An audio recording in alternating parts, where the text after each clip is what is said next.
para dokter semua yang sudah bergabung di acara ini. Kiranya terdengar suara Ocha? Terdengar Mbak Ocha? Baik, Dokter Vika.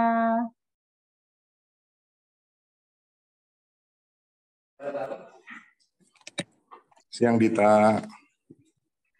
Oke, karena sudah jam 1:04, mohon izin Bapak Ibu, acara akan kita mulai. Perkenalkan, pada hari ini saya Suster Ocha, berdinas di MCU. Hari ini kembali kita bertemu dalam webinar ilmiah bersertifikat SKPID yang rutin kita laksanakan untuk para dokter IHC seluruh Indonesia. Terima kasih para dokter yang sudah bergabung dengan kami. Salam sehat. Assalamualaikum warahmatullahi wabarakatuh. Salam sejahtera untuk kita semua. Pada kesempatan hari ini, hari Kamis tanggal 29 September 2022, kita bertemu di ruang Zoom kembali dengan webinar dengan tema Hypertension Management Update, Choose Not All CCBs Are Equal. Pada kesempatan hari ini pula, sudah hadir bersama kita narasumber yang sangat luar biasa, dan ini pastinya memang pasangan yang selalu menemani kita di webinar sudah beberapa minggu ini. Terima kasih Dr. Heri Emria, SPPD KGH, yang sudah hadir bersama kami. Beliau adalah dokter spesialis kami di Rumah Sakit Pusat Pertamina yang akan membawakan Not All CCBs Are Equals. Kemudian sudah hadir juga dokter kami, Dr. Erika, SPGP FIHA. Selamat bergabung dokter, terima kasih sudah hadir bersama kami. Terima kasih, selamat Ya, siang. beliau juga adalah spesialis jantung dan pembuluh darah di Rumah Sakit Pusat Pertamina yang akan membawakan Hypertension Management Update with CCB. Tentunya dengan supaya meriahnya acara ini sudah hadir juga bersama kita moderator yang sangat luar biasa, Dr. RR Vika Tiara Wahyu Widayati, spesialis saraf. Terima kasih dokter sudah hadir bersama kita. Iya, sehat dokter? Alhamdulillah. Alhamdulillah. Baik, sedikit CV izin Dokter Vika untuk Ocha bacakan. Dokter Vika, medical doctor, lulusan dari Universitas Padjadjaran Bandung, kemudian mengambil spesialis neurologisnya Medical Faculty University of Indonesia, Jakarta. Untuk pekerjaan sampai dengan saat ini, beliau menjadi dokter spesialis saraf kita di Rumah Sakit Pusat Pertamina, dan beliau juga sebagai Kepala Unit Rawat Jalan. Organisasi yang aktif diikuti beliau adalah Ikatan Dokter Indonesia dan Perhimpunan Dokter Spesialis Saraf Indonesia. Baik, sebelum kita mulai, mari sama-sama kita berdoa untuk memulai acara ini. Berdoa, kita mulai.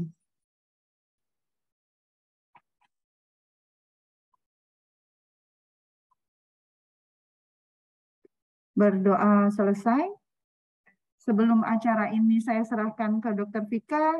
Terima kasih untuk sponsor kita, yaitu dari PT Bayer. PT Bayer yang sudah mendukung acara webinar ilmiah SKPID, di mana tujuannya adalah supaya para dokter seluruh IHC, seluruh dokter IHC di Indonesia menambah ilmu dan terus update ilmu. Begitu ya Dr. Vika ya? Oke, baik. Kepada Dr. Vika, izin Ocha serahkan untuk memulai acaranya, dokter. Baik, apakah suara saya terdengar? Terima kasih kepada Mbak Ocha atas pembukaan. Untuk selanjutnya, acara akan diserahkan kepada saya. Selamat siang. Assalamualaikum warahmatullahi wabarakatuh. Salam sehat untuk teman-teman semua. Alhamdulillah pada siang hari ini kita semua dapat berjumpa kembali ke webinar ilmiah IHC Medical Forum yang berjudul Hypertensi Management Update Class Not All CCBs Are Equal. Pada siang hari ini yang dibawakan yang tadi dibilang oleh Sister Ocha adalah kedua narasumber yang sangat luar biasa. Dan seperti yang kita ketahui, hipertensi merupakan suatu masalah global isu yang saat ini sedang naik karena dia dapat meningkatkan resiko terjadinya gangguan pada otak, ginjal, maupun jantung. Dan saat ini hipertensi tidak hanya dapat dimiliki oleh usia-usia tua saja, namun bisa dimiliki oleh usia muda. Pada suatu data WHO tahun 2021 menyatakan bahwa 1,20 miliar orang dewasa muda saat ini dengan rentang usia 30 sampai dengan 79 tahun ternyata memiliki hipertensi. Sehingga disinilah pentingnya manajemen update mengenai hipertensi itu yang terus kita kembangkan. Yang mungkin pada siang hari ini bisa memberikan banyak ilmu dari kedua narasumber kita. Sebelumnya, mungkin seperti pada acara webinar sebelumnya, jika teman-teman semua ada pertanyaan kepada dua narasumber kita, mohon kiranya dapat menuliskan di kolom chat yang nantinya kita akan diskusikan di akhir acara. Baik, tanpa membuang waktu, mungkin kita akan memulai dari Dr. Erika. Dr. Erika ini akan membahas mengenai hipertensi manajemen with CCB. Sebelumnya saya akan membacakan CV dari Dr. Erika. Dr. Erika, spesialis jantung pembuluh darah FIHA, menempuh pendidikan Fakultas Medical atau kedokterannya di Trisakti dan melanjutkan sebagai medical doctor di Trisakti juga, lulus pada tahun 2009. Kemudian melanjutkan sebagai spesialis di kardiologi dan vascular medicine di Unpad Pajajaran Bandung tahun 2018. Alma mater saya ya Dr. Erika ya dok. Kemudian saat ini beliau ini sangat aktif sebagai anggota Perki Jaya, merupakan salah satu anggota working group Perki dari aterosklerosis, trombosis, lipidologi, dan regeneratif terapi. Dan sebagai pengajar di Dinkes Jakarta, selain saat ini aktif sebagai dokter spesialis jantung di RSBT. Baik, tanpa menunggu waktu, mari kita berikan waktu pada Dr. Erika, spesialis jantung dan pembuluh darah. 20 menit mungkin dokter, apakah cukup atau mau ditambahkan dok? Cukup. Insya Allah. Baik, segera kita mulai saja. Nanti kita banyak, Erika, silakan dok. nanti kita banyak diskusi aja, soalnya kalau kayak lama-lama ngantuk ya. Baik, oke. Assalamualaikum warahmatullahi wabarakatuh. Terima kasih Dr. Vika atas perkenalannya. Terima kasih Ibu Ocha. Terima kasih yang sudah hadir dalam webinar kali ini. Terima kasih PT Bayer sudah memfasilitasi kita ketemu lagi dalam satu webinar sharing session ya. Bagaimana kita mengupdate tentang ilmu-ilmu medis sehingga akan bisa diterapkan dalam praktek kita sehari-hari. Jadi saya izin share screen terlebih dahulu. Baik, jadi saya hari ini diminta untuk membawakan suatu judul yaitu bagaimana manajemen hypertension dan pada khususnya pada penggunaan calcium channel blocker atau CCB.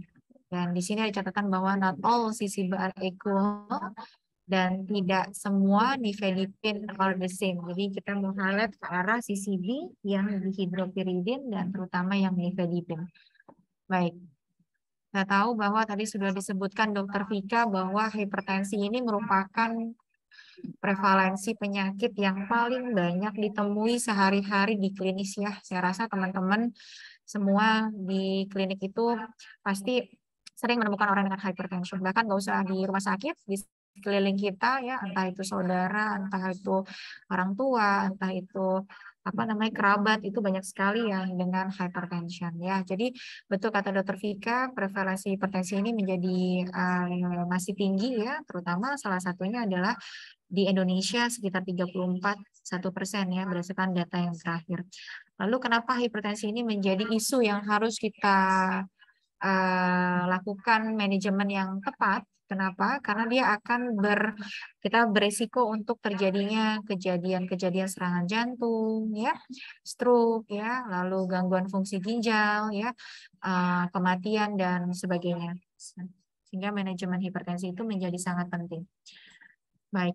Nah, ini kita lihat bahwa hipertensi ini sangat dekat dengan penyakit jantung ya. Jadi kenapa hipertensi harus selalu di manajemen? Karena kalau tidak terkontrol dia akan leading ke penyakit jantung koroner terutama. Kita lihat bahwa ini prevalensinya, kita lihat yang biru itu normotensif, yang merah hipertensif. Kita lihat bahwa baik dari penyakit jantung koroner, baik stroke ya, ataupun penyakit pembuluh darah perifer ataupun gagal jantung, itu semua menunjukkan prevalensi yang sangat tinggi pada kelompok-kelompok yang memiliki hypertension. Nah, bagaimana guidelines memandu kita untuk manajemen hipertensi ini? Ada banyak guidelines ya sebenarnya yang sudah memang dikeluarkan dari Indonesia sendiri. Terakhir konsensus dari INASH, yaitu Persatuan dokter-dokter yang menangani hypertension, yaitu ada dokter ginjal, ada dokter penyakit dalam, ada dokter jantung, dan ada dokter saraf, mengeluarkan konsensus tahun 2021. Ya. Nah, ini secara target bagaimana kita memanage sehingga mencapai target. Jadi yang paling penting adalah saat kita men-treat pasien, kita harus memastikan dan memonitor pasien itu akan mencapai target yang kita inginkan. Jadi tidak sekedar hanya kita kasih obat lalu selesai. Namun kita harus memonitor bagaimana tekanan darah yang kita targetkan itu tercapai. Kenapa? Karena saat pasien ini tidak tercapai target tekanan darahnya sesuai dengan target yang ditargetkan oleh panduan, yang terjadi adalah risiko untuk terjadinya penyakit-penyakit kardiovaskular, neurovaskular itu akan tetap terjadi dan akan terus terjadi. Jadi ada beberapa panduan yang kita lihat bahwa ada cut-off point ya, kita bilang secara definisi ACC-AH itu mendefinisikan yang namanya hypertension itu di atas lebih dari sama dengan 130/80. Kalau ISC 2018, ISH 2020, WHO 2021 itu semua sepakat bahwa yang dibilang hypertension adalah di atas 140/90. Lalu bagaimana stagingnya? Stagingnya ada beberapa ya, namun memang yang sering dipakai adalah grade 1 dan grade 2 saat ini, yaitu grade 1 itu adalah 140/90 hingga 159/99, dan grade 2 di atas 160/100.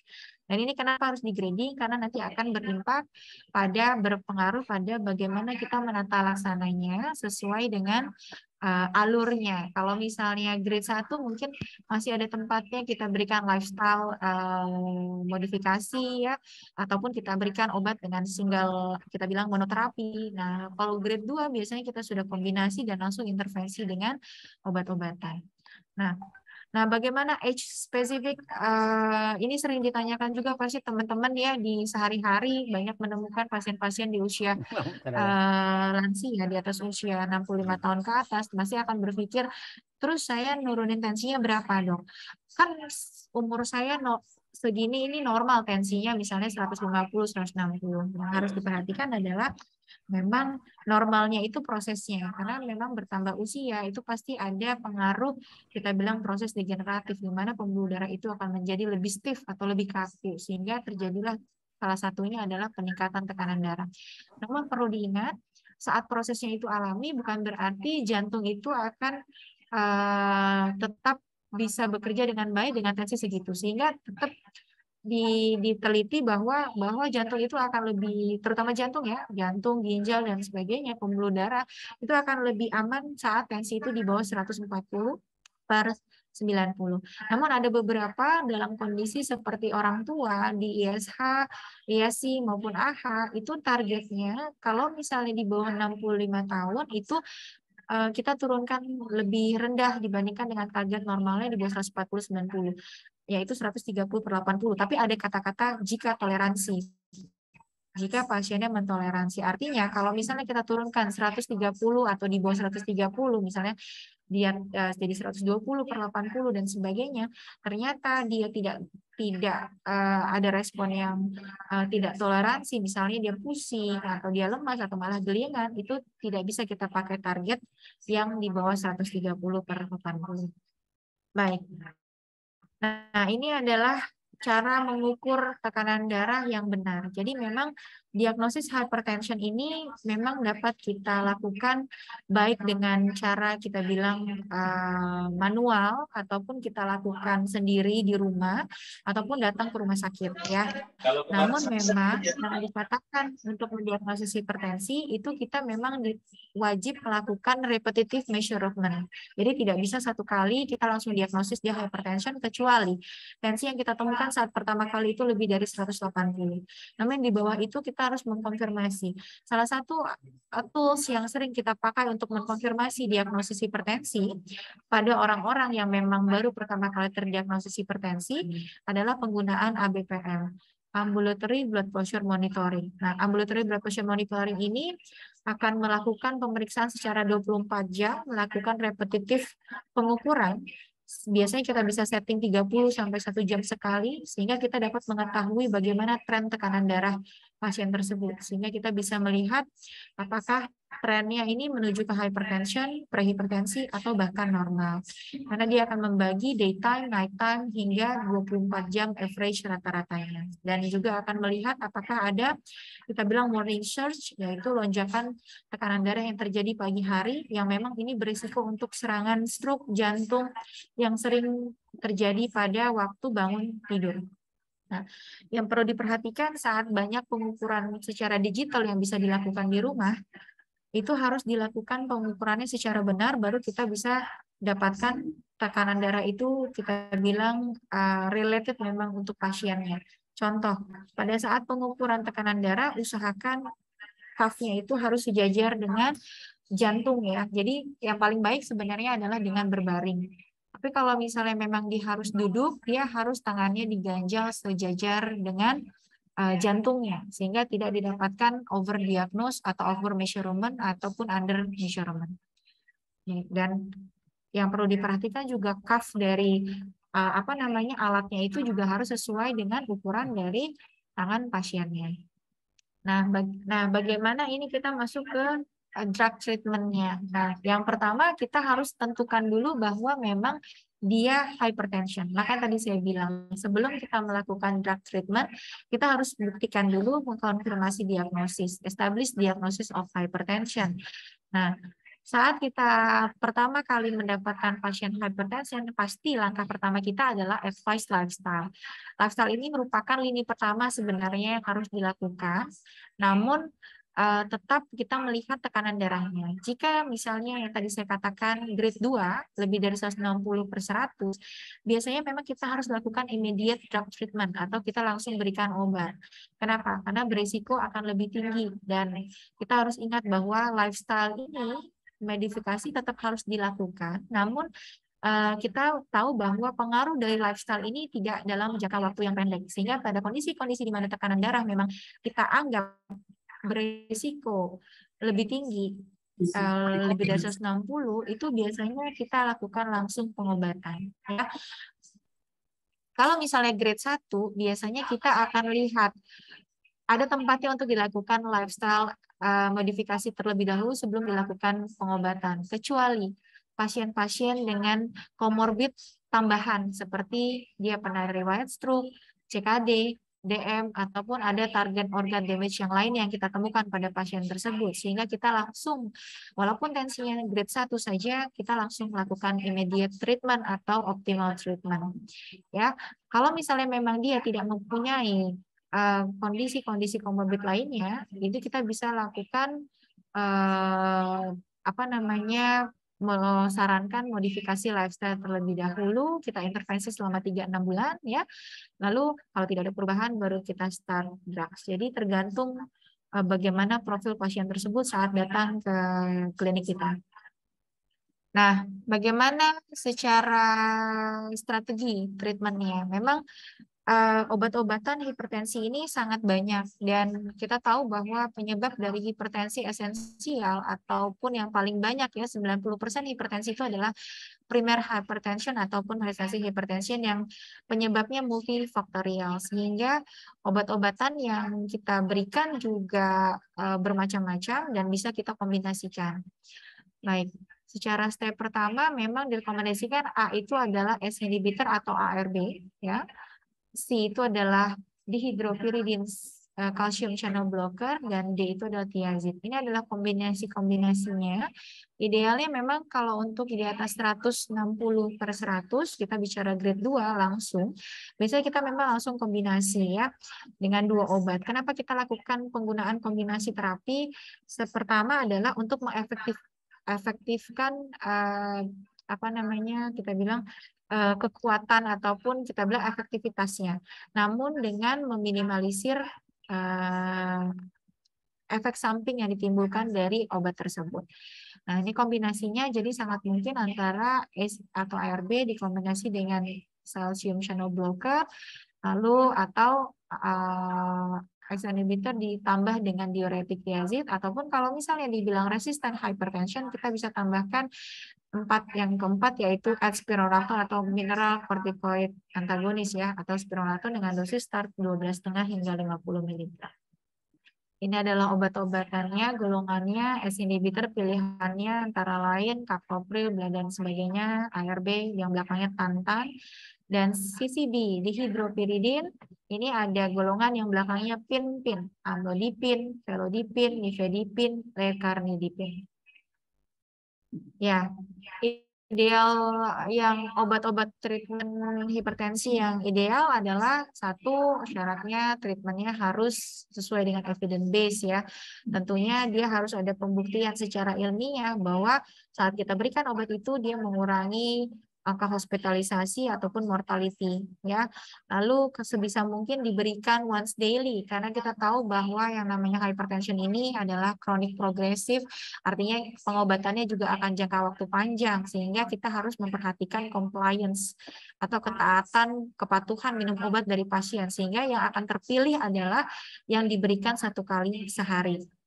Lalu juga cost efektif juga ini juga harus kita perhatikan, karena betul pengobatannya akan jangka panjang dan tentunya pasti well tolerated, artinya dia efek sampingnya juga relatif kecil ya, dan memang sudah ada evidence bahwa memang saat kita berikan ke populasi itu akan safety dan efikasinya bagus. Nah, jadi bagaimana cara memilih antihipertensi yang kita akan inginkan? Tentunya kita harus memikirkan bukan saja kita sekedar menurunkan tekanan darah, namun kita juga harus memperhatikan bagaimana obat itu bisa memiliki efek lain, yaitu kardiovaskular maupun renal protektif. Ya, jadi antihipertensi yang ideal adalah dia bisa menurunkan tekanan darah, dapat memproteksi juga kardiovaskular dan terutama ginjal sebagai proteksi ya. Ya. Baiknya ini tadi sama ya, JNC8 2014 ya, ataupun ISH 2020 itu merekomendasikan obat-obatan antara lain yang sering kita resepkan adalah diuretik, ada calcium channel blocker, ACE inhibitor, ARB ataupun beta blocker. Nah, kita fokus ke arah CCB. Bagaimana CCB atau calcium channel blocker ini actionnya? Jadi dia adalah contoh yang CCB itu ada 2, CCB non-dihydropyridine dan CCB dihydropyridine. Sama-sama menghambat kanal kalsium yang ada, cuman bedanya tempatnya saja. Kalau dihydropyridine dia lebih ke cardiac muscle, kalau dihydropyridine dia cardiac muscle dan lebih ke vaskular. Sehingga efek vasodilatasinya akan jauh lebih kuat pada CCB yang dihydropyridine. Salah satu contohnya adalah nifedipin dan amlodipin. Saya rasa dua obat ini memang sering sekali ya kita temukan untuk diberikan terutama pasien-pasien yang usia lansia yang memang patofisiologinya itu adalah hipertensinya karena memang vasokonstriksi karena stiffness dari pembuluh darah arterinya. Nah, bagaimana sekarang kita fokus ke nifedipin yang gastrointestinal tract system ya, atau belakangnya oros, nifedipin oros. Jadi kalau nifedipin dulu itu terkenal dengan short acting anti hypertension. Karena betul nifedipin itu sangat cepat menurunkan tekanan darah, namun dia punya apa namanya kita bilang ketidaknyamanan, yaitu dia short acting, sehingga harus diberikan 2-3 kali sehari karena kerjanya hanya 8 hingga 12 jam, sehingga compliance-nya akan lebih menurun pada pasien-pasien yang akan kita berikan jangka panjang. Namun ternyata sekarang sudah dibentuk nifedipine gastrointestinal tract system. Jadi artinya dia akan rilis secara perlahan-lahan sehingga dia akan tetap bekerja selama 24 jam. Ya, dan ini terbukti nifedipine oros, ya kita bilangnya GITS itu oros, yaitu dia bisa menurunkan kardiovaskular risiko hingga 50%, ya menurunkan kematian dan kardiovaskular event hingga 13%, dan dia terbukti ya secara patofisiologi sesuai dengan cara kerjanya, yaitu dia akan menurunkan lumen diameter atau vasodilatasi hingga 88%. Jadi sangat efektif pada pasien-pasien biasanya untuk orang-orang yang memang mekanisme hipertensinya memang karena memang stiffness dari pembuluh darahnya. Oke, nah ini bagaimana penelitian menunjukkan dari tahun 2001 ya, dari Brown dan kawan-kawan menunjukkan bahwa bagaimana nifedipine oros atau GITS ini sangat secara signifikan menurunkan angka stroke, penyakit jantung koroner, ya, maupun semua penyakit penyebab kematian karena kardiovaskular event. Ya. Nah, ini juga kita lihat bahwa dari action study, kita lihat bahwa primary effect yang diberikan dengan nifedipine dibandingkan dengan placebo-nya, kita lihat bahwa cardiovascular event, ya, akut dibilang serangan jantung, AMI, akut myocardial infarct dan lain-lain, vascular event itu biasanya stroke dan sebagainya, atau penyakit pembuluh darah perifer lainnya, dia akan berkurang saat pemberian dengan nifedipine GITS. Nah, ini juga sama, ini action study menunjukkan bahwa efikasi dari pemberian GITS pada kondisi-kondisi di mana terdapat pasien-pasien hipertensif dan mencegah untuk kejadian kardiovaskular. Ya, sama ya, pada ini dibandingkan pada sub-analisis pada pasien-pasien dengan diabetes dan tanpa diabetes, kita lihat bahwa pada saat diberikan nifedipine itu berisiko kejadian vascular event maupun kardiovaskular event-nya itu akan berkurang. Ya, jadi intinya adalah saat kita pemberian ini, selain tadi kita bilang bahwa dia hanya menurunkan tekanan darah, kita juga harus memperhatikan bagaimana efek proteksinya terhadap pembuluh darah, jantung, dan ginjal. Salah satunya efek terhadap aterosklerosis. Nifedipine ini ternyata dapat kita bilang menurunkan kita bilang progresivitas dari aterosklerosisnya. Jadi kita bilang disebut anti aterosklerosis. Jadi dia akan meningkatkan fungsi dari endotelialnya.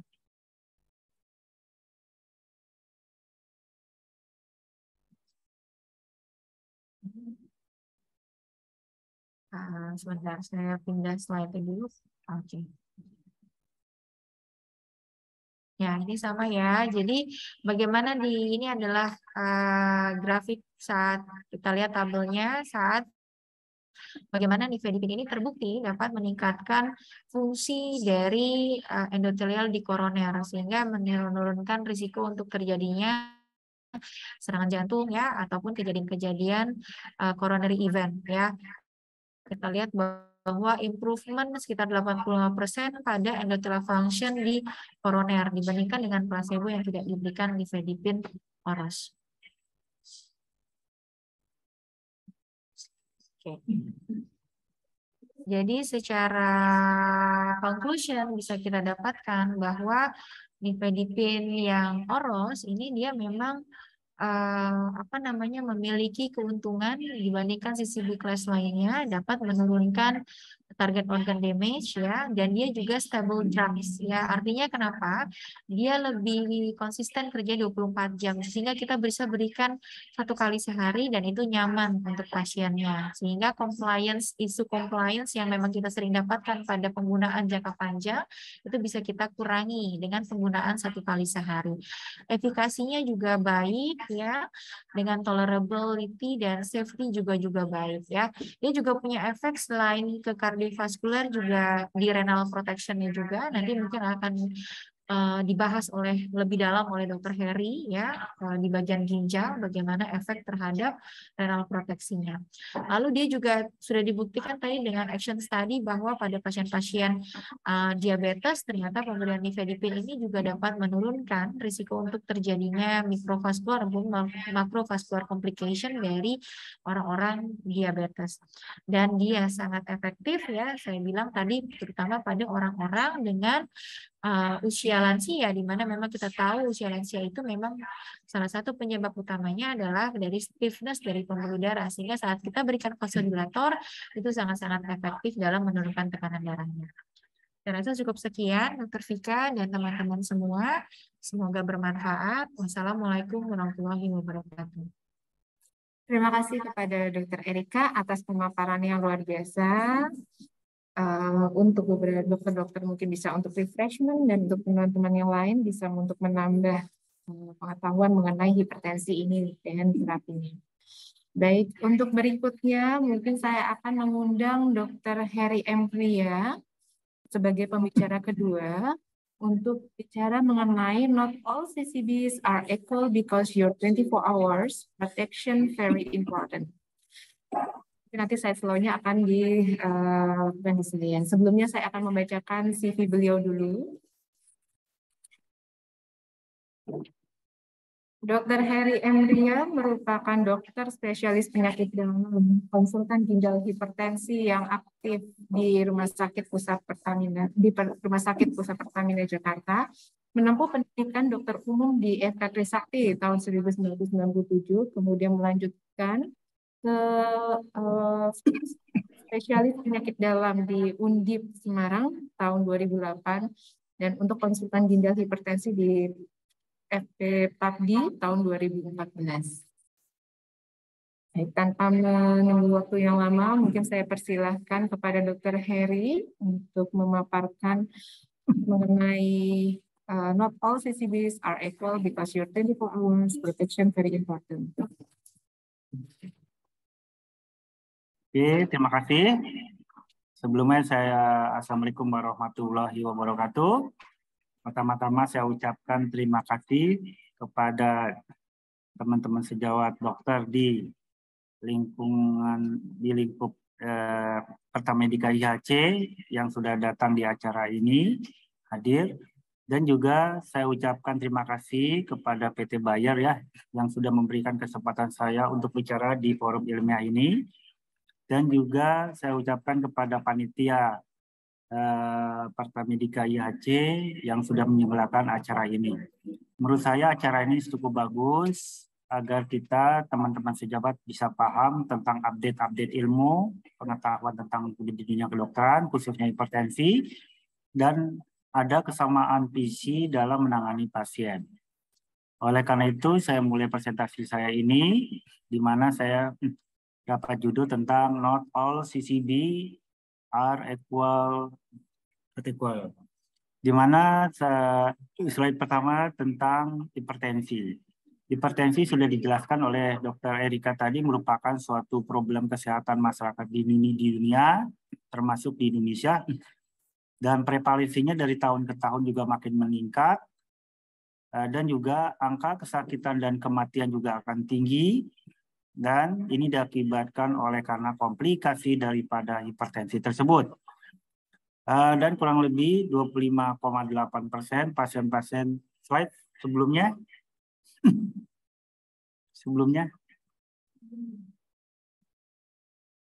Nah, 25% orang Indonesia menderita hipertensi, dan juga dijelaskan bahwa yang kita takutkan dari hipertensi itu komplikasi daripada hipertensi tersebut, seperti impak miokard, stroke, penyakit gagal ginjal, dan kematian yang tidak terdeteksi sejak awal oleh karena pengobatan hipertensi yang tidak adekuat.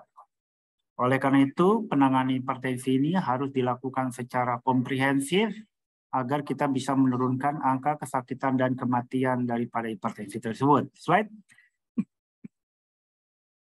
Nah, tadi yang bersama dengan slide-nya Dr. Vika bahwa hipertensi itu sebenarnya salah satu faktor risiko penyakit kardiovaskuler. Hal ini terlihat bahwa orang-orang yang menderita hipertensi dibandingkan yang normotensi, ternyata angka kejadian penyakit koroner itu lebih tinggi pada orang hipertensi, termasuk stroke, PAD maupun gagal jantung, di mana hipertensi lebih banyak dibandingkan orang-orang yang non-hipertensi. Slide. Nah, oleh karena itu, JNC 8 tahun 2014 dan European Society Hipertensi dan European Society Kardiologi tahun 2013 mengeluarkan target daripada hipertensi tersebut, yaitu target daripada tekanan darah pada populasi umum kurang lebih dari 140/90, baik itu anak-anak, dewasa maupun tua, semua di bawah 140/90. Dan tidak hanya target tekanan darah saja yang kita harus capai, tetapi bagaimana blood pressure variability control menjadi target kita. Walaupun tekanan darahnya normal, tetapi selama 24 jam tekanan darahnya naik turun itu juga tidak bagus.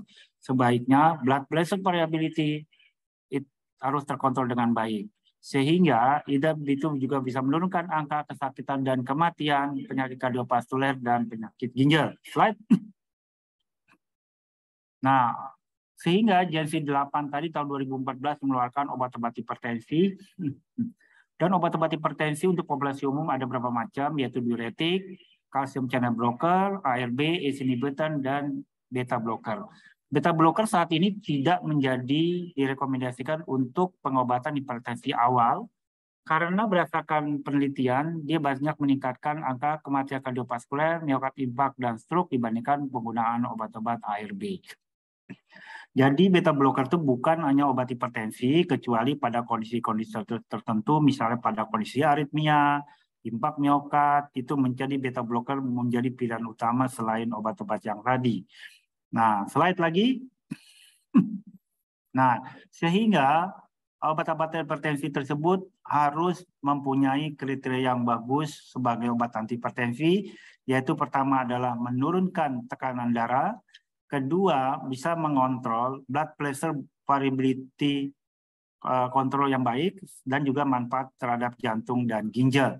Sehingga target obat-obat hipertensi yang kita pakai sekarang bukan hanya mengontrol tekanan darah, tapi bagaimana mengontrol blood pressure variability menjadi perhatian kita semua. Slide. Nah, ini slide ini menjelaskan bagaimana perbandingkan atau manfaat daripada ARB head to head dengan calcium channel blocker dalam melihat perbaikan outcome daripada penyakit kardiovaskuler. Hal ini terlihat bahwa kontrol tekanan darah secara awal itu bisa memperbaiki outcome daripada penyakit kardiovaskuler tersebut. Hal ini terlihat bahwa penggunaan calcium channel blocker di slide ini, grafik ini lebih bagus dibandingkan yang ARB. Sehingga berdasarkan value study menunjukkan bahwa penggunaan calcium channel blocker long acting itu lebih bagus dalam menurunkan tekanan darah dibandingkan penggunaan ARB. Sehingga kita bisa mencegah komplikasi kardiovaskuler tersebut. Slide. Nah, tadi juga Dr. Erika sudah menjelaskan bagaimana peranan calcium channel blocker dalam mengontrol tekanan darah. Slide. Nah, tadi sudah dijelaskan juga, calcium channel blocker ada dua macam. Ada yang golongan dihidropiridin dan non-dihidropiridin. Nah, yang golongan dihidropiridin itu ada macam, yaitu nifedipin, amlodipin, ya. Sedangkan golongan yang non-dihidropiridin itu golongan diltiazem dan verapamil. Saat ini calcium channel blocker non-dihidropiridin seperti diltiazem dan verapamil itu bukan sebagai obat hipertensi, tapi dia bersifat sebagai anti aritmia. Jadi non-dihidropiridin seperti diltiazem dan verapamil itu efek daripada antihipertensi sangat lemah sekali, tapi dia kuat untuk sebagai anti aritmia dan anti angina.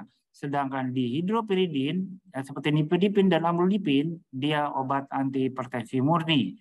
Dan obat antihipertensi ini ada dua macam, yaitu nifedipin dan amlodipin. Nah, sebelumnya, slide sebelumnya. Nah, nifedipin ini zaman yang awal pertama kali keluar, itu bersifat short acting. Pemberiannya 3 kali sehari, kerja cepat, dan hilangnya juga cepat. Sehingga di pemberiannya kurang lebih 3 kali sehari. Saat ini, pemberian short acting itu sangat berbahaya pada pengguna pasien-pasien hipertensi. Yang kita takutkan terjadinya morning shock, blood pressure, itu akan meningkatkan terjadinya penyakit kardiovaskular pada pagi hari. Sehingga dengan perkembangan teknologi, nifedipin yang short acting diformulasi menjadi yang nifedipin long acting. Sebab dia ini bisa bekerja lebih dari 24 jam sehingga bisa mencegah terjadinya komplikasi kardiovaskuler dan bisa digunakan untuk terapi angina dan hipertensi. Nah, obat-obat long acting nifedipin yang saat ini ada hanya adalah oros atau GITS oros. Nanti dijelaskan bagaimana bedanya nifedipin GITS atau oros atau alat oros dengan nifedipin yang tradisional atau nifedipin yang awal parti berdiri yang short acting. Slide. Nah, ini berdasarkan teknologi daripada OROS, yaitu Oral Osmotic Delivery System, GITS Gastrointestinal Therapeutic System. Nah, ini terlihat di gambar ini ada 2, obat yang sebelum dirilis sama obat yang setelah dirilis. Jadi obat ini setelah masuk ke dalam lambung, di dalam usus, dan obat ini akan kemasukan daripada kompartemen cairan. Dan cairan ini dan obat yang di dalam kompartemen ini akan dikeluarkan oleh karena tekanan cairan tadi.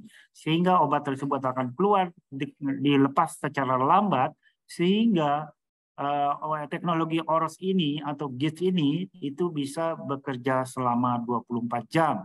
Karena dilepas secara lambat beda sama obat yang short acting yang nifedipin biasa, di mana pasien masuk ke dalam lambung obatnya sampai usus langsung pecah.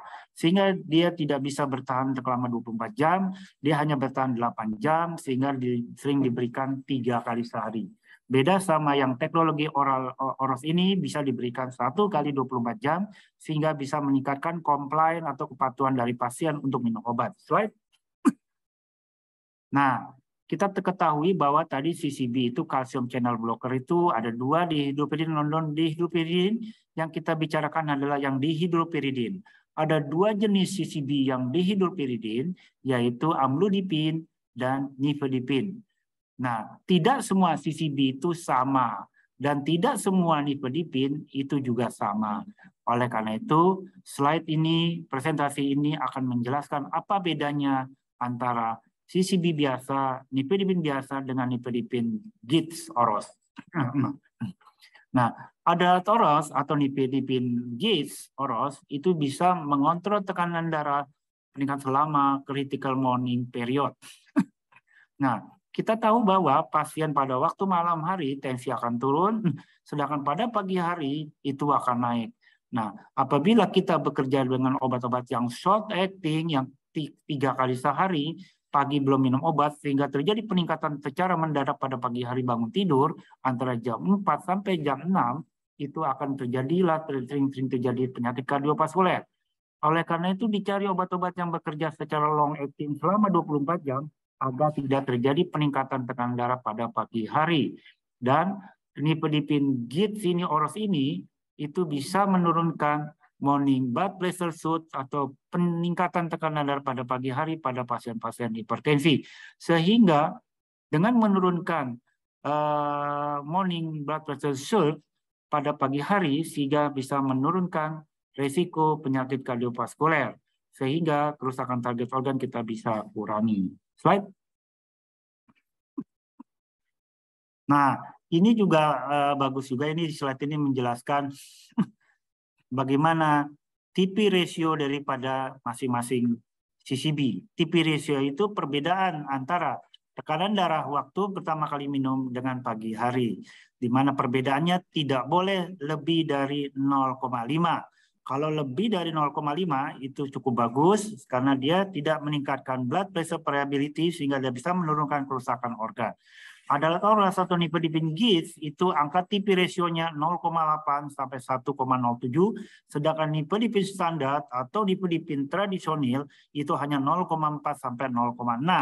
Sehingga nifedipin standar ini akan menyebabkan terjadinya morning shock variability, itu akan menyebabkan terjadinya penyakit kardiovaskular pada pagi hari. Slide. Nah, bagaimana ini tentang kadar konsentrasi plasma obat tersebut di plasma? Adakah bedanya antara nifedipin biasa dengan nifedipin GIS?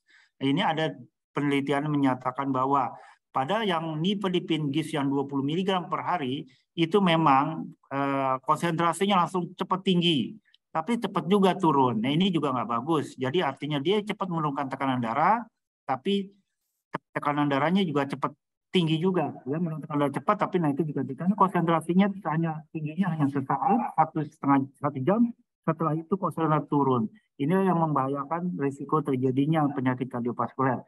Sedangkan nifedipin SR yang selepas lambat, bukan tipe-tipe GIS, itu dia juga bersama dengan yang nifedipin biasa, itu dia naik cepat, kemudian turunnya juga cepat. Sedangkan yang nifedipin GIS, itu dia dilepas secara lambat, sehingga kadar konsentrasi plasma di dalam plasma juga lebih stabil, sehingga kontrol tekanan darah selama 24 jam bisa dikontrol dengan baik. Slide. Nah, ini bagaimana perubahan tekanan darah. Nah, terlihat bahwa pemakaian adalah retat yang dahulu, itu dia tekanan darahnya cukup bagus, tapi hanya bertahan kurang lebih 4 jam. Setelah 4 jam dia naik terus. Ya, beda sama dengan nifedipin yang biasa juga, ya, dia cepat bagus turun tapi naiknya juga tinggi. Ini beda dengan yang nifedipin GIS. Dia ini TP rasionya lebih stabil dalam plasma, sehingga dia penurunan tekanan darahnya selama 24 jam dia lebih stabil. Artinya apa? Tekanan darahnya terlihat di garis-garis merah ini, tekanan darahnya lebih stabil selama 24 jam, tidak seperti pada adalat retat maupun nifedipin biasa, turunnya hanya 1 sampai 4 jam, setelah itu tekanan darahnya akan naik terus. Nah, ini yang paling penting, sehingga bukan hanya target tekanan darah yang kita inginkan, bagaimana variabilitas blood pressure, maksudnya variabilitas pressure, maksudnya rata-rata tekanan darah selama 24 jam harusnya dalam keadaan stabil, dalam batas normal. Tidak hanya normal dalam 1-2 jam, setelah itu naik lagi. Slide. Nah, ini bagaimana terhadap denyut jantung. Memang CCB ini banyak penyataan bahwa CCB ini meningkatkan denyut jantung. Sama seperti obat-obat seperti amlodipin, ya, nifedipin biasa, itu dia bisa menyebabkan peningkatan denyut jantung. Nah, peningkatan denyut jantung juga tidak bagus pada pasien-pasien penyakit jantung. Ya, sehingga pasien-pasien yang nifedipin biasa itu akan meningkatkan denyut jantung, ya, dalam 1-2 jam, kemudian akan turun. Sama dengan retat yang 20 mg, sedangkan pada nifedipin GIS yang sudah dijelaskan tadi, dia dilepaskan secara lambat, sehingga denyut jantung yang ada di dalam tubuh manusia tersebut selama 24 jam stabil dalam batas normal. Tidak seperti obat-obat yang lain dilepas secara cepat, dia cepat efeknya, tapi setelah itu nadinya cepat lagi, tensinya tinggi lagi. Yang paling penting bagaimana variabilitas blood pressure dan variabilitas heart rate menjadi kita jaga dalam batas stabil. Slide.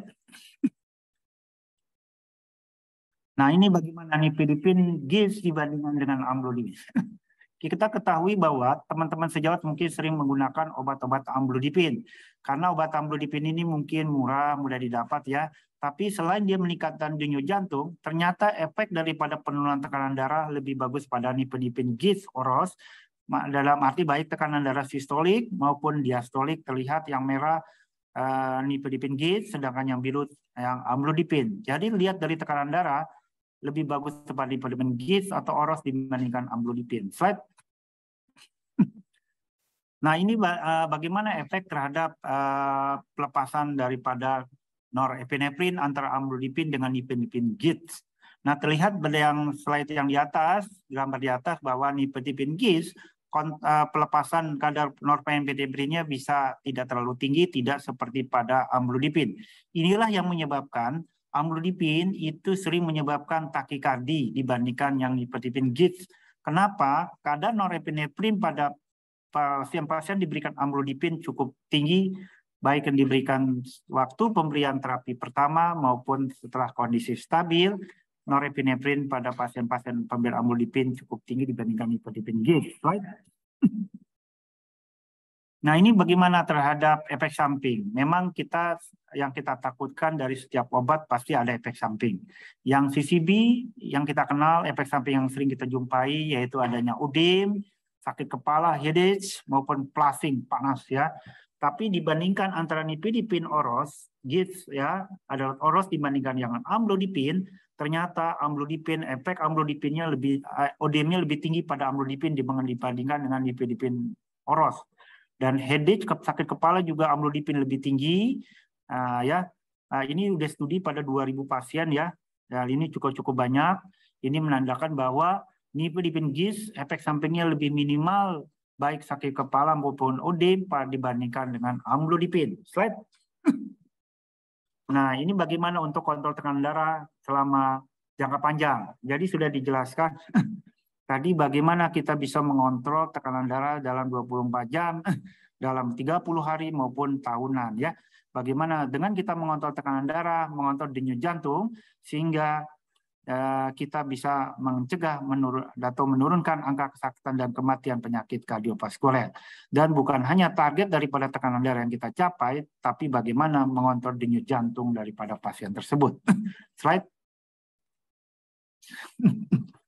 Nah, ini juga terlihat bahwa bagaimana perubahan tekanan darah baik sistolik maupun diastolik pada pasien-pasien yang diberikan nifedipin GIS atau adalatoroz dibandingkan dengan placebo.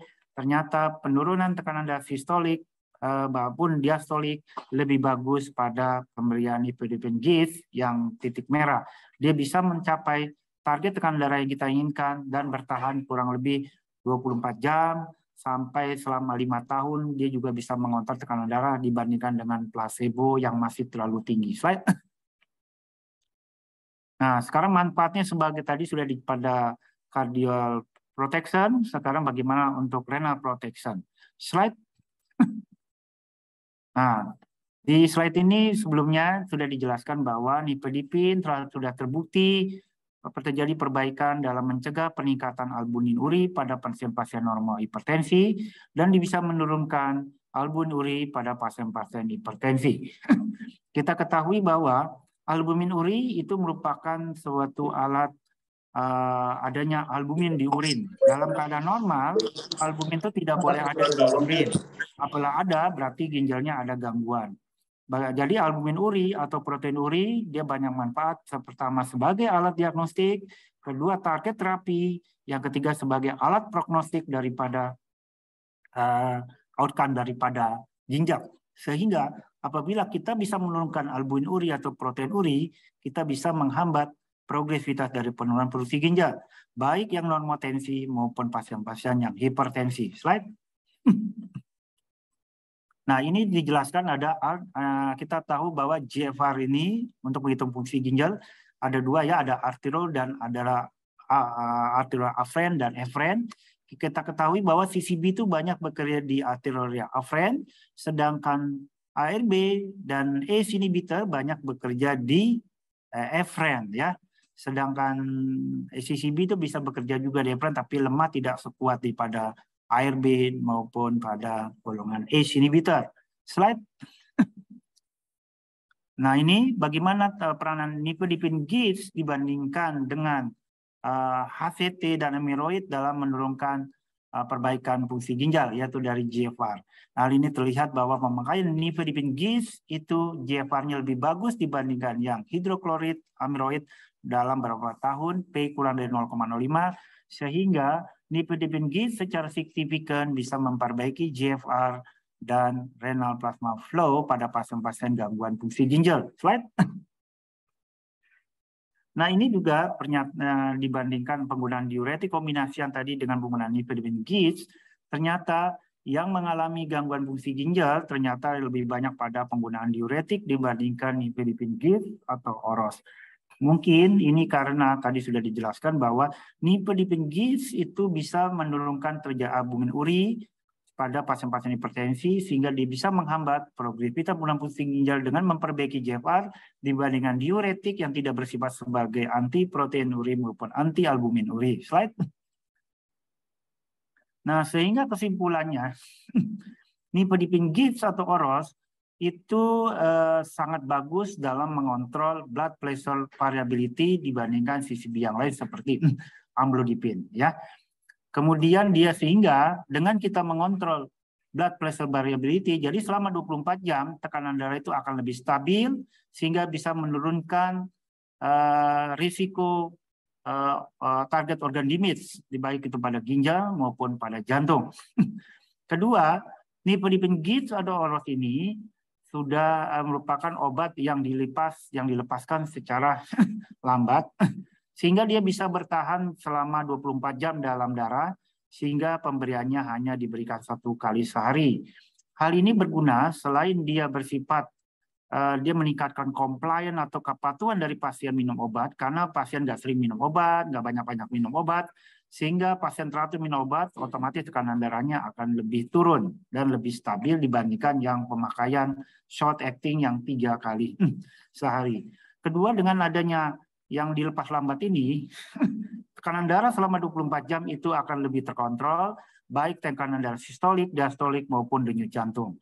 Yang ketiga, nifedipine GIST atau oros itu lebih baik dalam manfaat dalam menurunkan tekanan darah dalam masalah aktivasi nervous system tadi dan pengeluaran norepinefrin dibandingkan dengan amlodipine, di mana amlodipine itu akan mengaktifasi saraf subpulat sehingga susunan saraf pusat sehingga mengeluarkan norepinefrin sehingga amlodipine membuat terjadinya peningkatan denyut jantung, dan ini tidak bagus pada pasien-pasien angina pectoris maupun penyakit jantung koroner. Yang terakhir, nifedipine GIST atau oros itu sudah terbukti dalam keamanan dan tolerabilitas terhadap plasma. Mungkin itu aja sedikit dari saya. Semoga apa yang saya presentasi bermanfaat bagi teman-teman sejawat dalam penanganan hipertensi. Terima kasih. Wassalamualaikum warahmatullahi wabarakatuh. Waalaikumsalam warahmatullahi wabarakatuh. Terima kasih atas pemaparannya kepada Dr. Hendria.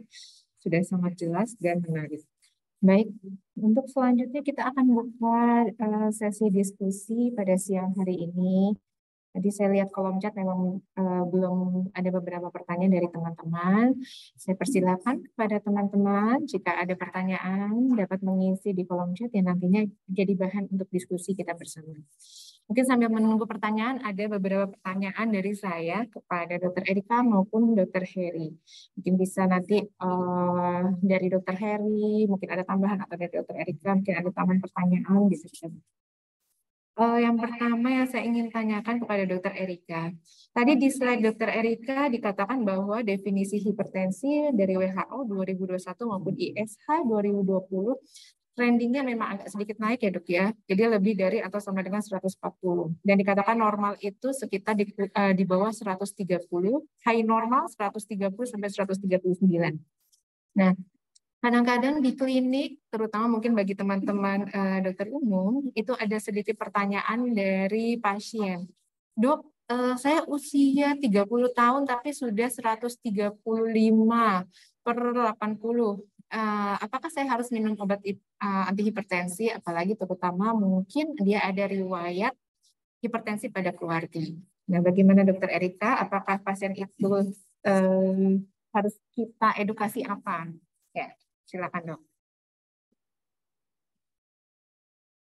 Baik, terima kasih Dokter Vika atas pertanyaannya. Ya betul. Jadi sering kita temukan ya dok ya, kita bilang tekanan darah yang tadi dokter bilang kalau misalnya secara definisi hipertensi itu lebih dari 140 ke 90. Tapi dengan repetitive measurement atau pengukuran repetitif dapat definitif diagnosis ya. Artinya jadi bukan satu kali pengukuran lalu langsung kita diagnosis. Nah, pada kondisi di mana tensi yang tadi dokter sebutkan 135/80 sebenarnya itu kan masuk kategori bahasanya normal tinggi atau prahipertensi. Pada kondisi prahipertensi sebenarnya kita tidak lakukan intervensi drugs ya, kita tidak berikan pengobatan langsung secara obat-obatan, namun kita terapkan modifikasi lifestyle dulu. Jadi kita edukasi ke pasiennya bahwa ini Bapak masuk kategori hipertensi. Jadi masuknya kategori kira bahasanya lampu kuning sebelum jadi hipertensi. Nah, sebelum kita ini kita langsung lagi kita berikan advice, contohnya seperti kurangi konsumsi garam, walaupun memang secara umum nih konsumsi garam ini memang tidak semua akan berpengaruh, tapi sebagian besar orang dengan penurunan intake garam kurang dari 3 gram per hari itu akan menurunkan risiko untuk terjadinya hipertensi. Ya, lalu olahraga yang rutin. Bagaimana kurangi kolesterolnya, rendah lemak, diet sehat ya, banyak sayur, banyak buah. Kalau misalnya di diet itu biasanya yang terkenal untuk hipertensi ada diet DASH. Ya, jadi teman-teman boleh download aja itu apa aja diet DASH itu. Biasanya dia rendah daging merah, lalu perbanyak protein yang seperti ikan, daging putih ya, kurangi dairy product, banyak kita bilang banyak green itu gandum ya, lalu banyak sayur dan buah. Dan yang paling penting juga adalah bagaimana kualitas tidur juga menentukan ya. Artinya pasien-pasien yang kualitas tidurnya tidak baik, dia bisa meningkatkan kita bilang katekolamine rilis saat malam hari sehingga akan meningkatkan risiko untuk terjadinya hypertension. Lalu bagaimana stress management itu juga menjadi penting ya. Ini juga terkait dengan Dr. Vika bagaimana stress management.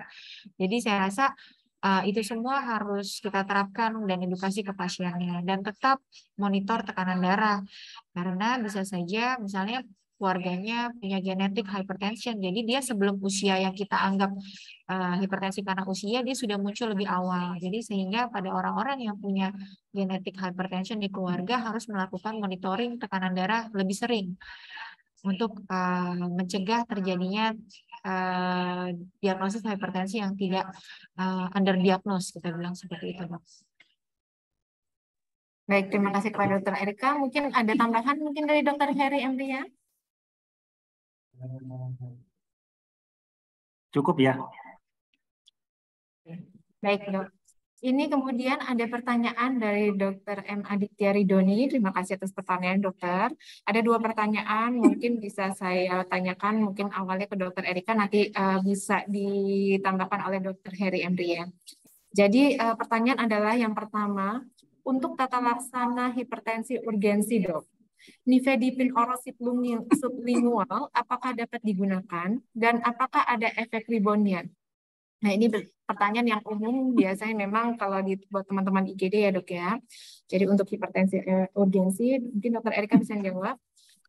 Nifedipin oral itu sublingual apakah dapat digunakan dan bagaimana efek reboundnya? Silakan, Dok. Dr. Heri atau saya dulu, Dok? Ya, mungkin saya ya. Terima kasih. Mungkin ini karena ini pasien dia hipertensi itu ada 2 ya. Maksudnya ini krisis hipertensi ada 2 yang kita sebut dengan hipertensi emergensi dan hipertensi urgensi. Kalau hipertensi untuk emergensi itu dalam 1 jam itu harus diturunkan. Karena ini ada target organ yang mengancam atau kerusakan target organ balik otak, jantung, ginjal ya. Semua sehingga dalam 1 jam harus diturun. Sehingga obat-obat yang sering kita kedudukan yaitu obat-obat injeksi, ya lewat IV itu semua ya. Tapi kalau urgensi itu dia tidak ada kerusakan target organ sehingga penurunannya hanya di dalam 24 jam harus turun. Sehingga obat-obat yang kita gunakan itu banyak ya, bukan hanya CCB nifedipin oros, dia bisa gunakan dengan ACE inhibitor, ARB, atau CCP, beta blocker, diuretik, itu pada kondisi urgensi bisa kita gunakan semua. Asal jangan menggunakan obat-obat dengan 1 golongan. Obat golongan itu tidak boleh.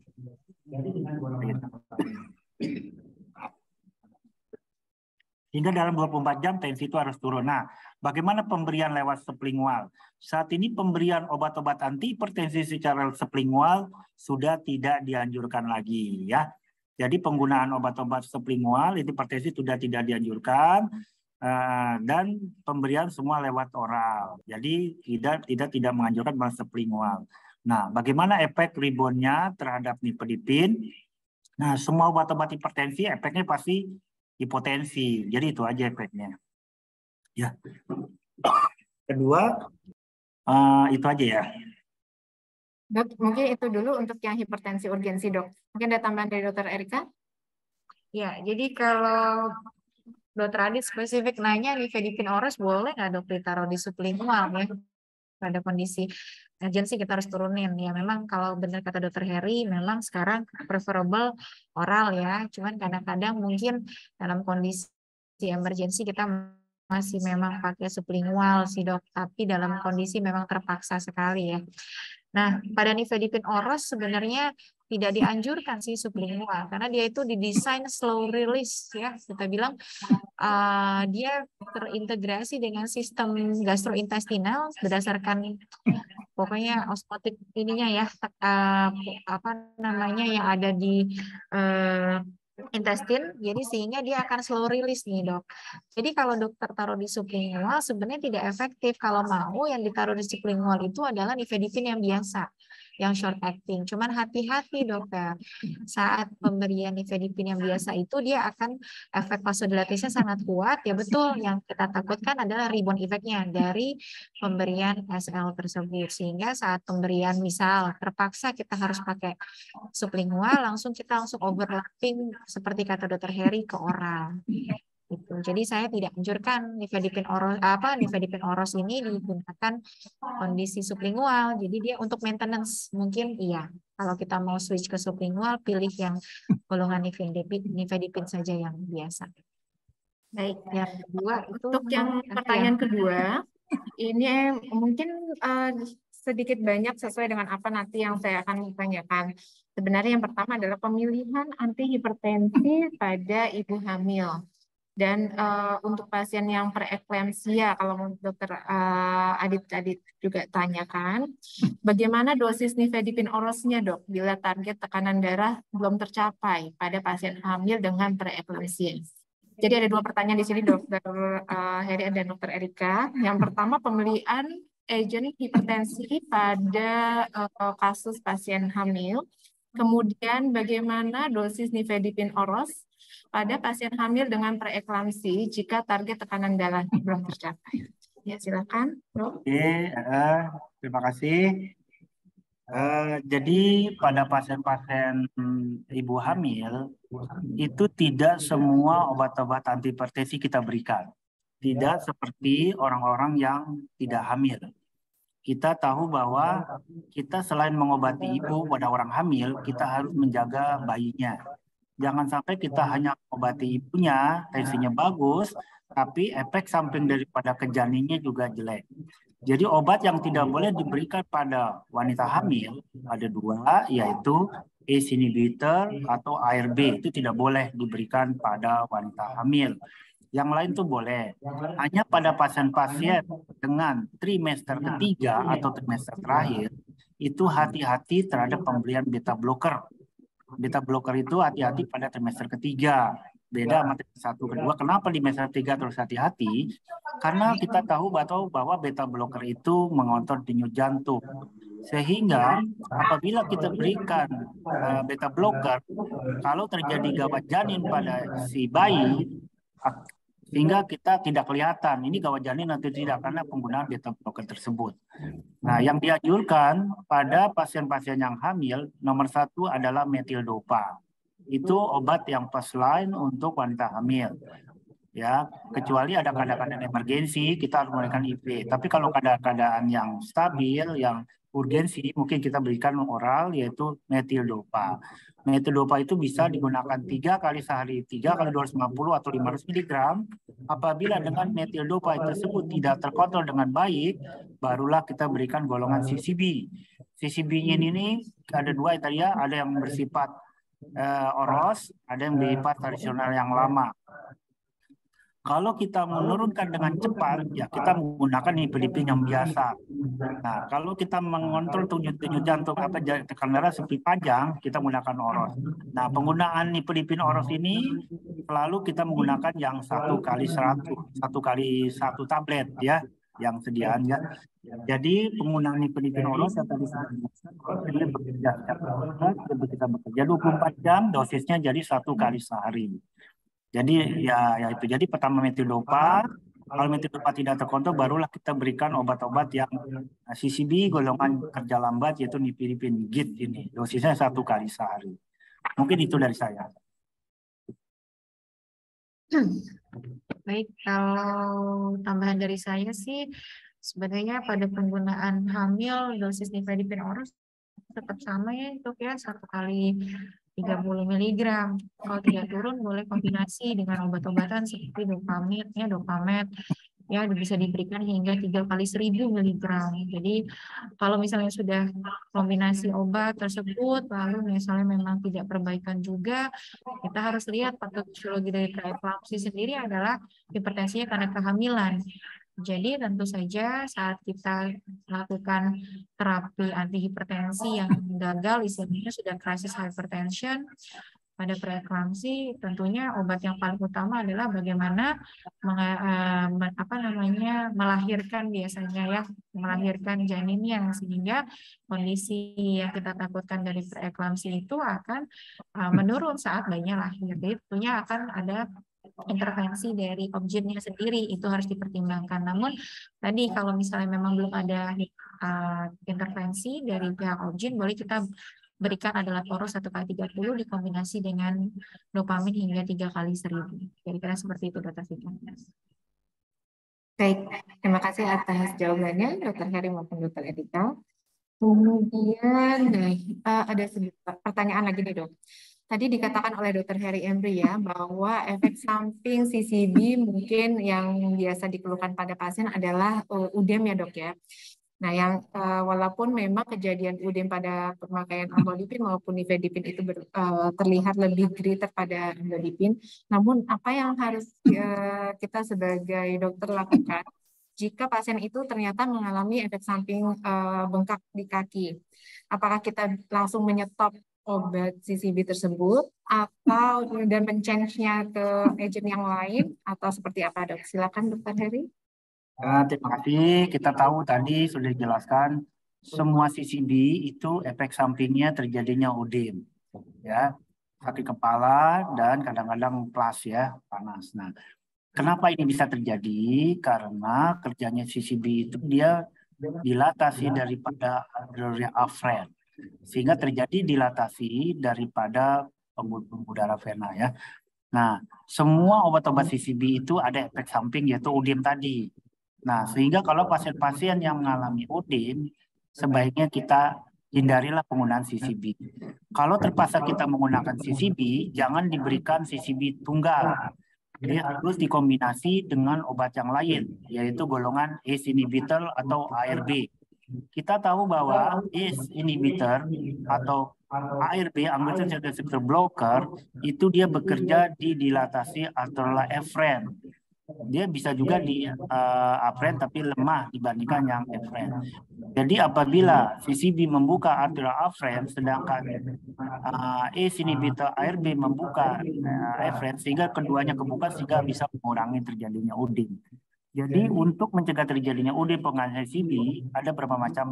Pertama, mengganti dengan obat yang golongan yang lain seperti ACE atau ARB, beta blocker, diuretik itu, atau yang kedua kita tambahkan ACE atau ARB sebagai obat pendamping daripada CCB tersebut. Jadi kita lihat risiko dan manfaat dari obat tersebut. Apabila obat tersebut efek banyak, sebaiknya kita mengganti golongan lain. Kalau kita masih berharap menurunkan tekanan dengan menggunakan CCB karena UDEM, kita bisa mengatasi dengan penambahan ACE inhibitor atau ARB untuk mengatasi UDEM-nya. Ya gitu dok, makasih. Baik dok, mungkin ada tambahan dari Dr. Erika? Ya, baik, terima kasih. Ya, selaras dengan Dr. Heri Emri ya, betul. Efek samping salah satu yang paling sering adalah edema tungkai ya dok ya. Tapi kita lihat bahwa CCB itu ada di hidropiridin itu ada berbagai macam. Yang paling sering memang untuk tungkai itu adalah yang golongan amlodipin. Untuk golongan lecarnidipin dan golongan nifedipin itu memang cenderung lebih jarang dibandingkan dengan golongan amlodipin. Jadi kembali lagi dok, kita lihat profil pasiennya. Kalau saya pribadi, saya akan lihat kalau misalnya memang pasien ini efektif diberikan vasodilator, golongan vasodilator yaitu CCB, misalnya kita penggunaan kan yang paling sering memang di masyarakat tuh amlodipin ya dok ya. Dan ini sering banget bikin kaki bengkak. Jadi kita bisa switch dulu ke CCB yang lain yang less effect-nya lebih kecil dibandingkan amlodipin. Contohnya nifedipin. Nah, sekarang ada pilihan yang once daily nih, nifedipin oros. Lalu bisa juga kalau misalnya masih ada efek bengkak, kita bisa ganti ke golongan yang lecarnidipin, CCB yang golongan terbaru, yaitu juga less effect dari edema tungkai. Masih kalau kita sudah ganti golongan CCB dan masih tetap ada edema tungkai, ya berarti kita betul kata dokter Heri, kita switch ke obat lain atau kita kombinasi. Jadi kita lihat efektivitasnya sejauh apa kita perlukan penggunaan vasodilator tersebut pada pasien ini. Gitu. Kira-kira seperti itu sih dok. Baik, mungkin pertanyaan terakhir nih kepada dokter Erika dulu ya dok ya. Di lapangan atau di klinik itu kita sering melihat pasien hipertensi dengan 3 obat hipertensi. Nah, mungkin ada beberapa teman-teman juga nih yang memiliki pertanyaan yang sama seperti saya. Seperti apa sih kita bisa menurunkan dosis atau pada kondisi seperti apa kita bisa menurunkan dosis menjadi 1 macam atau 2 macam lah minimal obat hipertensi pada pasien tersebut. Silakan dok. Baik dokter, betul. Jadi pada kenyataannya di praktek klinis sehari-hari banyak sekali multidrugs yang kita temukan pada pasien-pasien dengan hypertension. Tapi kita harus lihat dulu dokter, sebelum kita mereduksi obat tersebut, kita harus lihat kegunaan dari komorbid lainnya. Apakah pasien ini mempunyai komorbid lainnya? Karena kadang pasien jantung terutama obat-obatan hypertension itu juga digunakan sebagai obat anti angina atau anti nyeri dada ya pada pasien-pasien dengan coronary artery disease. Nah, kalau misalnya memang kita bisa, misalnya memang pasien ini memang betul hanya hypertension dan multidrugs, misalnya lebih dari 2 atau 3, ya itu kita bagaimana strateginya. Nah, kalau saya sendiri pribadi, saya akan usahakan pasien ini mencapai target terlebih dahulu. Jadi target kita itu adalah di bawah 140/90. Sampai berapa bawah sih dok? Nah, kalau ada sebenarnya penelitian sprint trial. Sprint trial itu adalah orang-orang yang diberikan obat antihipertensi lalu diberikan target tekanan darahnya rata-rata ada yang di bawah 120. Ternyata penelitian sprint trial ini justru menunjukkan bahwa kalau bisa tekanan darah itu tetap di atas 120, tidak di bawah 120. Artinya 110 ke bawah. Jadi kita punya batas bawah berdasarkan sprint trial. Jadi saya pada praktek klinis sehari-hari sering menerapkan seperti ini. Jadi kalau misalnya pasien saya berikan multidrugs 130 tensinya, 3 tensi. Berarti artinya sebenarnya saya belum bisa melepas obat tersebut. Nah, saat kita observasi misalnya 1 bulan kita lakukan lifestyle modifikasi dan sebagainya, akan ada perbaikan misalnya ya. Lalu tensinya mulai cenderung rata-ratanya di bawah 120, misalnya 120, 110, ya itu ada saatnya kita bisa turunkan dosisnya secara perlahan.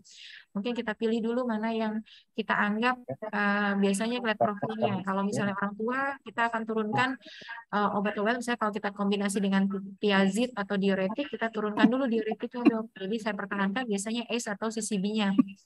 Nah, lalu kita lihat lagi observasi. Kalau misalnya rata-rata saat kita turunkan 1 bulan, 2 bulan turun lagi, masih tetap di rendah di bawah 120, saya bisa turunkan lagi sampai 1 drug. Saya pernah punya pasien seperti ini, awal masuk dengan stroke hemoragik, tensinya 200 dan bisa terkontrol dengan 5 macam obat dikombinasikan dengan dosis optimal. Lalu setelah kita observasi selama 1 tahun, dengan dia juga berubah pola hidup, lalu dengan lifestyle yang baik, ya pasien ini hanya sekarang di maintenance dengan setengah 1 macam dosis obat. Jadi memang bisa sampai seperti itu, tapi tidak bisa langsung dihentikan, harus bertahap biar tidak ada rebound effect. Seperti itu. Terima kasih.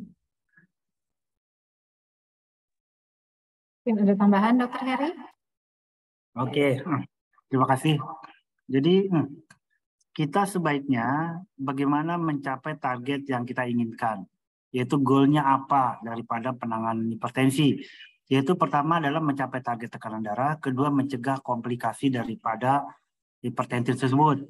Sehingga selain kita mencapai target hipertensi, kita bisa menggunakan monoterapi maupun terapi kombinasi.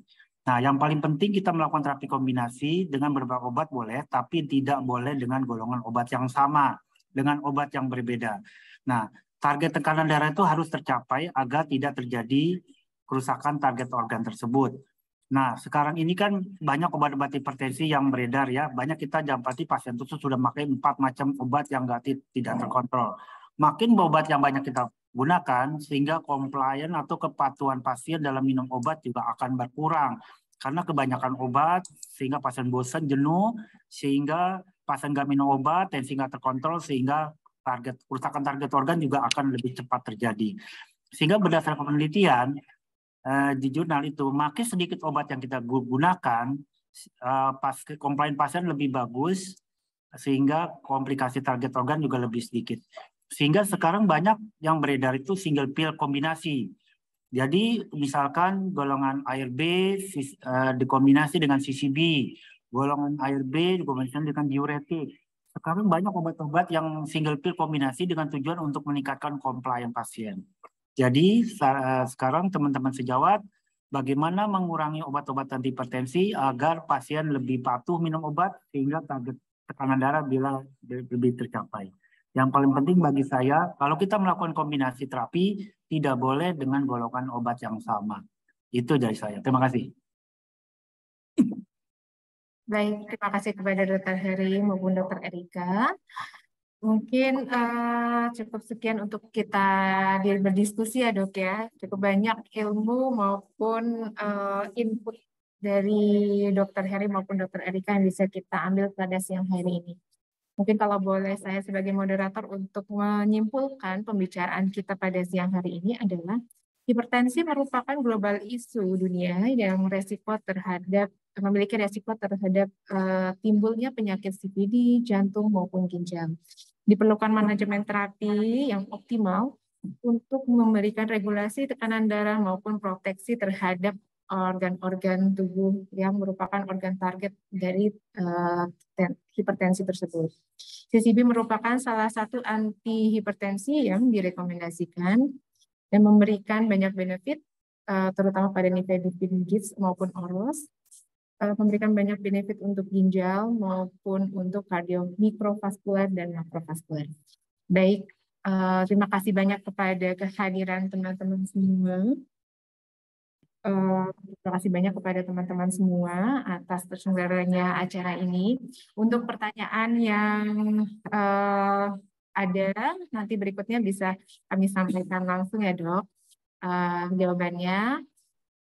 Terima kasih kepada Dr. Heri atas waktunya dan Dr. Erika atas waktunya, dan terima kasih kepada PT Bayer Indonesia yang telah memberikan support atas terselenggaranya webinar ilmiah pada siang hari ini. Assalamualaikum warahmatullahi wabarakatuh. Waalaikumsalam warahmatullahi wabarakatuh. Assalamualaikum warahmatullahi wabarakatuh. Terima kasih.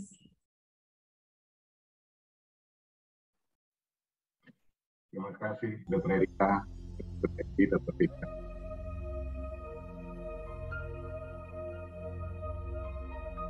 Adalat Oros adalah formulasi kalsium channel blocker nifedipine yang canggih dan dibuat dengan presisi tinggi. Setiap tablet dilapisi oleh lapisan semi-permeable. Di dalamnya terdapat 2 lapisan. Lapisan pertama adalah lapisan pendorong. Lapisan kedua adalah lapisan berisi zat aktif nifedipine.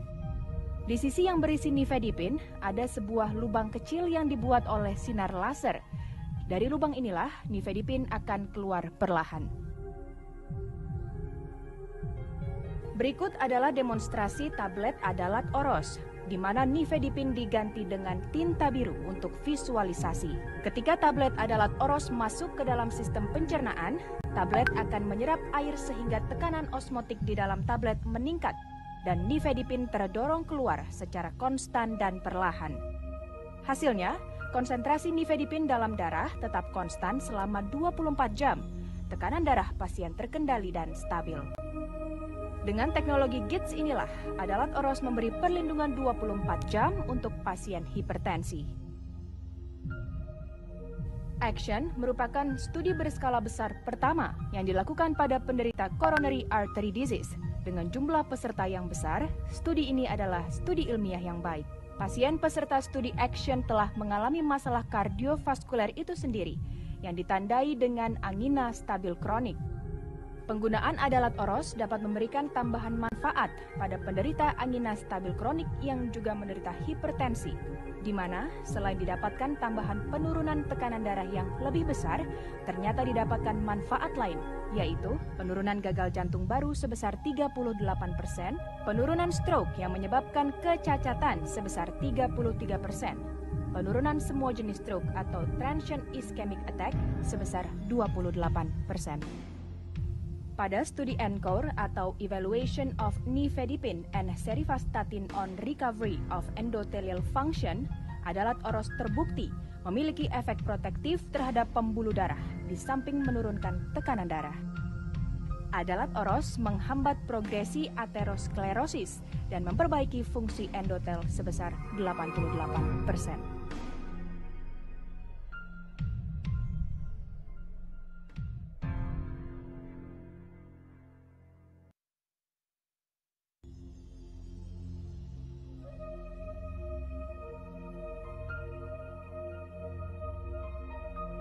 Adalat Oros adalah formulasi kalsium channel blocker nifedipine yang canggih dan dibuat dengan presisi tinggi. Setiap tablet dilapisi oleh lapisan semi-permeable. Di dalamnya terdapat dua lapisan. Lapisan pertama adalah lapisan pendorong. Lapisan kedua adalah lapisan berisi zat aktif nifedipine. Di sisi yang berisi nifedipine ada sebuah lubang kecil yang dibuat oleh sinar laser. Dari lubang inilah nifedipine akan keluar perlahan. Berikut adalah demonstrasi tablet Adalat Oros, di mana nifedipine diganti dengan tinta biru untuk visualisasi. Ketika tablet Adalat Oros masuk ke dalam sistem pencernaan, tablet akan menyerap air sehingga tekanan osmotik di dalam tablet meningkat dan nifedipine terdorong keluar secara konstan dan perlahan. Hasilnya, konsentrasi nifedipine dalam darah tetap konstan selama 24 jam. Tekanan darah pasien terkendali dan stabil. Dengan teknologi GITS inilah, Adalat Oros memberi perlindungan 24 jam untuk pasien hipertensi. ACTION merupakan studi berskala besar pertama yang dilakukan pada penderita coronary artery disease. Dengan jumlah peserta yang besar, studi ini adalah studi ilmiah yang baik. Pasien peserta studi ACTION telah mengalami masalah kardiovaskuler itu sendiri, yang ditandai dengan angina stabil kronik. Penggunaan Adalat Oros dapat memberikan tambahan manfaat pada penderita angina stabil kronik yang juga menderita hipertensi, di mana selain didapatkan tambahan penurunan tekanan darah yang lebih besar, ternyata didapatkan manfaat lain, yaitu penurunan gagal jantung baru sebesar 38%, penurunan stroke yang menyebabkan kecacatan sebesar 33%, penurunan semua jenis stroke atau transient ischemic attack sebesar 28%. Pada studi ENCORE atau Evaluation of Nifedipine and Serivastatin on Recovery of Endothelial Function, Adalat Oros terbukti memiliki efek protektif terhadap pembuluh darah di samping menurunkan tekanan darah. Adalat Oros menghambat progresi aterosklerosis dan memperbaiki fungsi endotel sebesar 88%.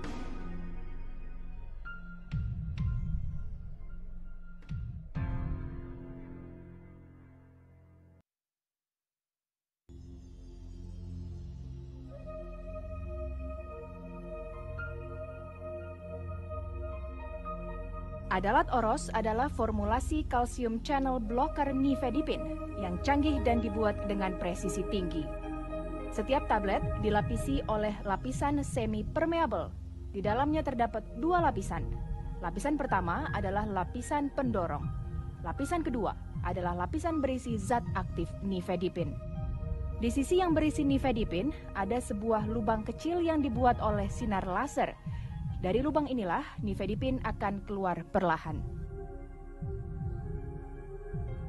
Berikut adalah demonstrasi tablet Adalat Oros, di mana nifedipin diganti dengan tinta biru untuk visualisasi. Ketika tablet adalat oros masuk ke dalam sistem pencernaan, tablet akan menyerap air sehingga tekanan osmotik di dalam tablet meningkat dan nifedipin terdorong keluar secara konstan dan perlahan. Hasilnya, konsentrasi nifedipin dalam darah tetap konstan selama 24 jam. Tekanan darah pasien terkendali dan stabil. Dengan teknologi GITS inilah, adalat oros memberi perlindungan 24 jam untuk pasien hipertensi. ACTION merupakan studi berskala besar pertama yang dilakukan pada penderita coronary artery disease. Dengan jumlah peserta yang besar, studi ini adalah studi ilmiah yang baik. Pasien peserta studi ACTION telah mengalami masalah kardiovaskuler itu sendiri, yang ditandai dengan angina stabil kronik. Penggunaan adalat oros dapat memberikan tambahan manfaat pada penderita angina stabil kronik yang juga menderita hipertensi, di mana selain didapatkan tambahan penurunan tekanan darah yang